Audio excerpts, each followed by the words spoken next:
दोस्तों, क्या आपको पता है बिस्किट्स को हिंदू धर्म के लोग खाने से दूर भागते थे? पर क्यों, ये तो हम आगे जानेंगे। लेकिन पार्ले जी ने आने के बाद लोगों की मानसिकता को बदला और अब यह हम सभी के दिलों पर राज करता है। तो दोस्तों, सुबह की चाय से लेकर ऑफिस की गॉसिप्स तक हर कदम पर हमारा साथ देने वाले इस बिस्किट ब्रांड को कैसे एक गरीब टेलर ने बनाया, आज के इस वीडियो में हम सब कुछ डिटेल में जानने वाले हैं। और हाँ, हम यह भी जानेंगे कि कैसे पार्ले ने अपना सीक्रेट फॉर्मूला सभी को बांट दिया और किस तरह इस ब्रांड ने करीब 25 सालों तक अपने बिस्किट के पैकेट का रेट 1 रुपए भी नहीं बढ़ाया।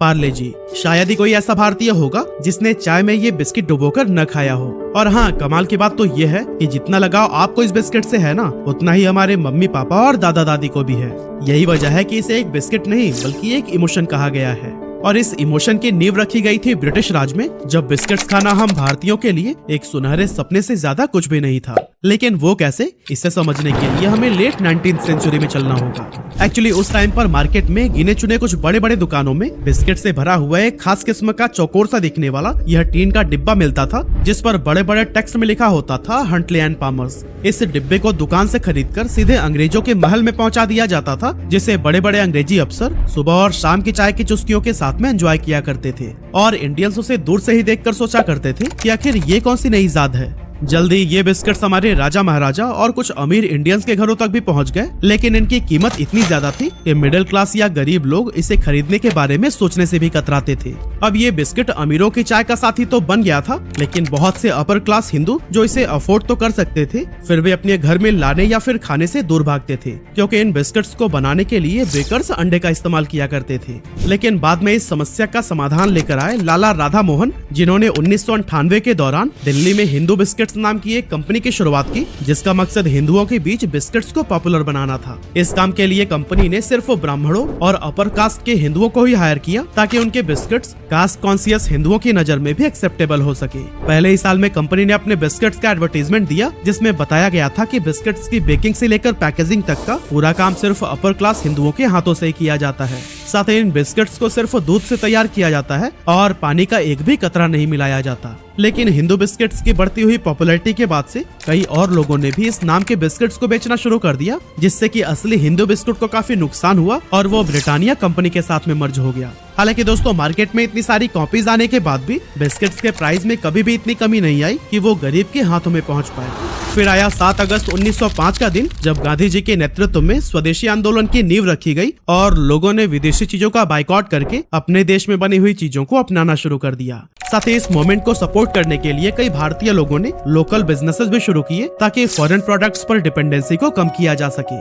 और दोस्तों, इसी बीच गुजरात के एक टेलर मोहनलाल दयाल जी भी इस आंदोलन से इतने प्रभावित हुए कि उन्होंने भी स्वदेशी आंदोलन में उतरने की इच्छा जताई, जिसके लिए उन्होंने सोचा कि क्यों ना देश में अपनी खुद की टॉफी और चॉकलेट की कंपनी खोली जाए, क्योंकि इसके जरिए वो अंग्रेजों को फाइनेंशियली नुकसान तो पहुंचा ही सकते थे, साथ ही इन टॉफीज का टेस्ट उन गरीब बच्चों तक भी पहुंचा सकते थे, जो कि इसे अमीर बच्चों के हाथों में देखकर सिर्फ ललचा कर रह जाते थे। लेकिन यहाँ पर सबसे बड़ा सवाल था कि आखिर इन टॉफीज को बनाए कैसे, क्योंकि उस टाइम तक इंडिया में कोई भी ऐसा रिसोर्स अवेलेबल नहीं था जहाँ से वो इसे बनाने का तरीका सीख सके। इसीलिए मोहनलाल दयाल ने एक बहुत बड़ा फैसला लिया और इस काम को सीखने के लिए 1929 में जर्मनी चले गए। कुछ समय तक वहाँ उन्होंने टॉफी मेकिंग टेक्निक सीखी और जब इंडिया वापस आने लगे तो अपने साथ एक टॉफी बनाने वाली मशीन भी लेकर आए। मोहनलाल दयाल ने वापस आने के बाद से मुंबई के विले पार्ले इलाके में एक पुरानी बंद पड़ी फैक्ट्री को खरीदा और यहीं पर अपने मशीन्स को फिट किया। शुरुआत में कंपनी में सिर्फ 12 लोग काम करते थे, जो कि मोहनलाल के फैमिली मेंबर्स ही थे, और अपनी कैपेबिलिटीज के अकॉर्डिंग इनमें से किसी ने मैनेजर का पद संभाल लिया, किसी ने टॉफी मेकर का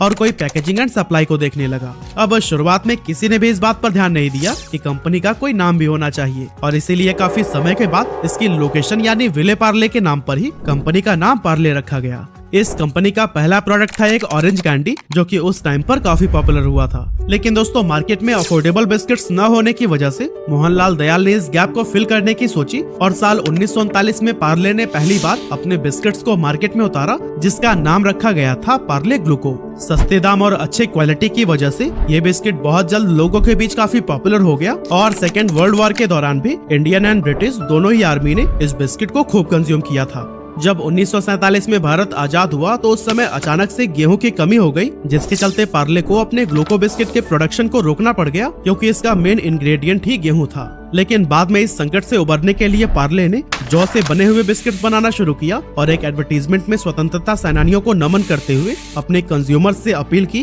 कि जब तक गेहूं की सप्लाई नॉर्मल नहीं हो जाती तब तक जौ से बने बिस्किट्स का इस्तेमाल करें। खैर, बाद में हालात नॉर्मल हो गए और पार्ले फिर से जौ की जगह गेहूं का इस्तेमाल करने लगा। अब अगले कुछ सालों तक तो सब कुछ ठीक ठाक चलता रहा, लेकिन 1960 के करीब कई सारी और भी कंपनीज ने ग्लूको बिस्किट के नाम से ही अपने बिस्किट्स को लॉन्च करना शुरू कर दिया। अब इससे कंज्यूमर के बीच में कंफ्यूजन बढ़ने लगी कि आखिर ओरिजिनल ग्लूको बिस्किट है कौन सा, और यही वजह थी कि इस टाइम पर पार्ले की सेल्स लगातार गिर रही थी। लेकिन दोस्तों, अपनी गिरते हुए सेल्स को देखते हुए कंपनी ने एक बहुत ही स्ट्रेटेजिक मूव लिया और अपनी ब्रांडिंग को इम्प्रूव करने के लिए काम करने लगे। इसके लिए सबसे पहले तो इन्होंने नई पैकेजिंग बनाने का फैसला किया, जिसके बाद से पार्ले का बिस्किट एक पीले वैक्स पेपर में लपेट कर आने लगा। इसके ऊपर लाल रंग की पार्ले ब्रांडिंग के साथ साथ एक छोटी लड़की की तस्वीर भी लगी थी, और इस लड़की के इलस्ट्रेशन को advertising agency Everest brand solution के मगनलाल दैया ने तैयार किया था। इस नई ब्रांडिंग ने बच्चों और उनके पेरेंट्स को खूब अट्रैक्ट किया, साथ ही बाकी के ब्रांड्स के बीच पार्ले अपनी एक अलग छाप छोड़ने में भी कामयाब हो गया। इसके बाद से साल 1982 में कंपनी ने पार्ले ग्लूको को पार्ले जी के रूप में रिपैकेज किया, जिसमें जी का मतलब था ग्लूको। और इसी साल यानी 1982 में ही पार्ले जी का पहला टीवी कॉमर्शियल आया, जिसमें एक दादाजी अपने नाती पोतों के साथ गाते हुए नजर आ रहे थे, स्वाद भरे शक्ति भरे पार्ले जी। चाहत अपनी यही है जी, अपनी भी स्वाद भरे शक्ति भरे बरसों से पार्ले जी। इसके बाद से 1998 में पार्ले जी को शक्तिमान के रूप में ब्रांड एंडोर्सर मिला, और अगर आप 90s के किड हैं तो फिर ये बताने की जरूरत ही नहीं कि बच्चों के बीच शक्तिमान कितना ज्यादा पॉपुलर था। ऐसे में अपने फेवरेट सुपर हीरो शक्तिमान की वजह से बच्चों में पार्ले जी खूब पसंद किया जाने लगा। इसके बाद से जी मने जीनियस, हिंदुस्तान की ताकत, रोको मत टोको मत जैसी टैगलाइन ने पार्ले जी को हमेशा चर्चे में बनाकर रखा। अब दोस्तों, आज के टाइम पर पार्ले का एक बहुत बड़ा पोर्टफोलियो है, जिसके अंडर कई तरह के बिस्किट्स, कैंडीज और नमकीन आते हैं, और काफी सारे लोगों को लगता है कि बिस्लरी, बेली, फ्रूटी और एप्पल फिज भी पार्ले के ही अंडर आता है। लेकिन क्या सच में ऐसा है? अब इसे समझने के लिए पहले हमें मोहनलाल जी के परिवार को एक बार देखना होगा। एक्चुअली मोहनलाल जी के 5 बेटे थे, जिनमें से बड़े बेटे जयंतीलाल चौहान ने पारिवारिक बिजनेस से अलग होने का फैसला किया और उन्होंने पार्ले एग्रो की शुरुआत की, और आज बेली, फ्रूटी और एप्पी फिज जैसे पॉपुलर प्रोडक्ट्स इसी कंपनी के अंडर आते हैं। 1970s के दौरान जयंतीलाल चौहान ने अपने इस बिजनेस को अपने 2 बेटों प्रकाश चौहान और रमेश चौहान में स्प्लिट कर दिया था, जिसके बाद से पार्ले एग्रो प्रकाश चौहान के हाथों में आ गई और रमेश चौहान के अंडर बिस्लरी ब्रांड आता है। इस तरह से जयंतीलाल चौहान के परिवार से अलग होने के बाद पार्ले प्रोडक्ट्स के मालिक बने मोहनलाल जी के 4 बेटे मानिकलाल, पीताम्बर, नरोत्तम और कांतिलाल चौहान। अब दोस्तों, शुरुआत में तो पार्ले अपने सस्ते और अच्छी क्वालिटी की वजह से बिस्किट मार्केट को पूरी तरह से डोमिनेट कर रहा था, लेकिन हैरानी की बात तो यह है कि करंट सिनारियो में भी पार्ले का इंडिया में 40% से ज्यादा मार्केट शेयर है, जो कि किसी भी बिस्किट ब्रांड में सबसे ज्यादा है। ऐसे में यह जानना काफी इंटरेस्टिंग है कि करीब 100 साल बाद भी मार्केट को डोमिनेट करने के लिए पार्ले ने कौन कौन से टैक्टिक्स को अपनाया। तो दोस्तों, असल में कंपनी के पास पार्ले जी के रूप में एक हीरो प्रोडक्ट तो है ही, लेकिन इसमें मिली भारी सफलता के बावजूद कभी भी ये हाथ पर हाथ रखकर नहीं बैठे। कंपनी ने बहुत पहले ही मार्केट पर रिसर्च करके लोगों की पसंद और नापसंद को समझना शुरू कर दिया था। जब इन्होंने अपने पार्ले ग्लूको बिस्किट को लॉन्च किया था तो उसी दौरान उन्हें एहसास हो गया था कि जरूरी नहीं है कि मीठी चाय के साथ हर किसी को मीठे बिस्किट से पसंद आए, बल्कि काफी सारे लोग चाय से नमकीन खाना पसंद करते हैं। इसीलिए 1938 में पार्ले ने मोनाको बिस्किट को भी लॉन्च कर दिया था। बच्चों और यंगस्टर्स को अट्रैक्ट करने के लिए 1956 में कंपनी ने पार्ले चीजलिंग्स को भी लॉन्च किया था, जो कि एक बहुत यूनिक प्रोडक्ट था, और इसके छोटे छोटे स्क्वायर शेप वाले नमकीन उस टाइम पर खूब पॉपुलर हुए थे। इसके बाद से 1963 में पार्ले अपनी टॉफी लेकर आया किस्मी, जिसे आप में से भी काफी सारे लोगों ने खाया ही होगा। 1966 में पार्ले ने पॉपिंस को लॉन्च किया, जिसकी रंग बिरंगी कैंडीज बच्चों के बीच खूब पसंद की गई। इसके अलावा पार्ले ने Melody, crack jack, 2020 Magix, milk Shakti, mango bite, London dairy और हाइड एंड सीक की तरह ही कई सारे प्रोडक्ट्स को मार्केट में उतारा, जो कि काफी पसंद किए गए, और इनकी मदद से पार्ले इंडिया के बिस्किट मार्केट पर अपना कब्जा जमाने में कामयाब हो गया। साल 2012 तक पार्ले 40 लाख दुकानों के जरिए अपने प्रोडक्ट्स को बेचा करता था, और 2013 में पार्ले जी का टर्नओवर 5000 करोड़ रुपए से भी ज्यादा का हो गया था। और दोस्तों, कोरोना के टाइम पर जो लॉकडाउन हुआ था उसमें भी पार्ले जी को बहुत ज्यादा फायदा मिला और कंपनी का टर्नओवर बढ़कर 8000 करोड़ रुपए को भी क्रॉस कर गया। आज पार्ले जी वर्ल्ड का लार्जेस्ट सेलिंग बिस्किट ब्रांड है, जो हर महीने 1 अरब बिस्किट्स के पैकेट्स बनाता है और हर 1 सेकंड में ऑन एन एवरेज 4551 पार्ले जी के पैकेट्स कंज्यूम कर लिए जाते हैं। तो दोस्तों, एक टाइम पर पार्ले जी के बिस्किट्स की डिमांड इतनी ज्यादा बढ़ गई थी कि कंपनी उतने बिस्किट्स बना ही नहीं पा रही थी। ऐसे में पार्ले ने एक बहुत ही स्मार्ट डिसीजन लेते हुए लोकल बेकरीज के साथ में हाथ मिला लिया।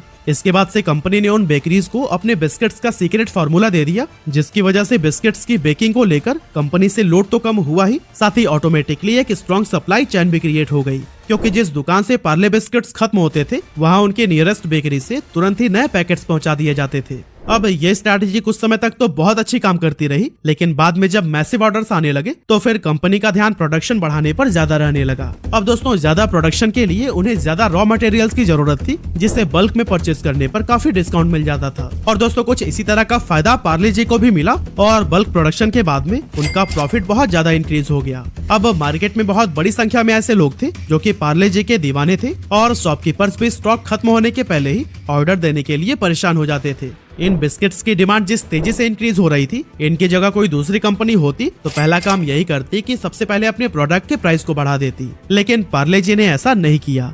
आज से 85 साल पहले ये अपने शुरुआती समय में भी सबसे सस्ता बिस्किट था और आज भी सबसे सस्ता ही है।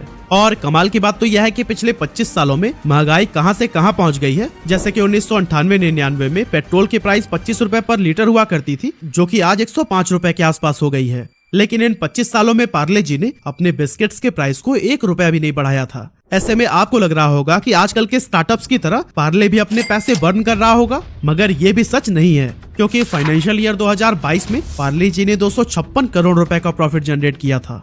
तो असल में दोस्तों, पार्ले जी बिस्किट के प्राइस तो बढ़ रहे हैं, लेकिन इतने साइलेंटली कि कंज्यूमर को एहसास भी नहीं होता है। एक्चुअली कंपनी बहुत अच्छे से समझती है कि कंज्यूमर्स को एक्स्ट्रा पैसे देना बिल्कुल पसंद नहीं है, क्योंकि एक बार जब इन्होंने अपने बिस्किट पर सिर्फ 50 पैसे बढ़ाए थे तो फिर इनकी सेल ड्रास्टिकली ड्रॉप होने लगी और लोग सड़क पर उतरकर प्रोटेस्ट भी करने लगे थे। ऐसे में पार्ले जी के मैनेजमेंट टीम ने यह डिसाइड किया कि वो बिस्किट के प्राइस को नहीं बढ़ाएंगे, बल्कि उसकी क्वांटिटी को कम करते जाएंगे। इसीलिए पहले जहाँ 4 रुपए में पार्ले जी के 100 ग्राम का पैकेट मिल जाता था, वही आज 5 रुपए में सिर्फ 55 ग्राम ही मिल पाता है।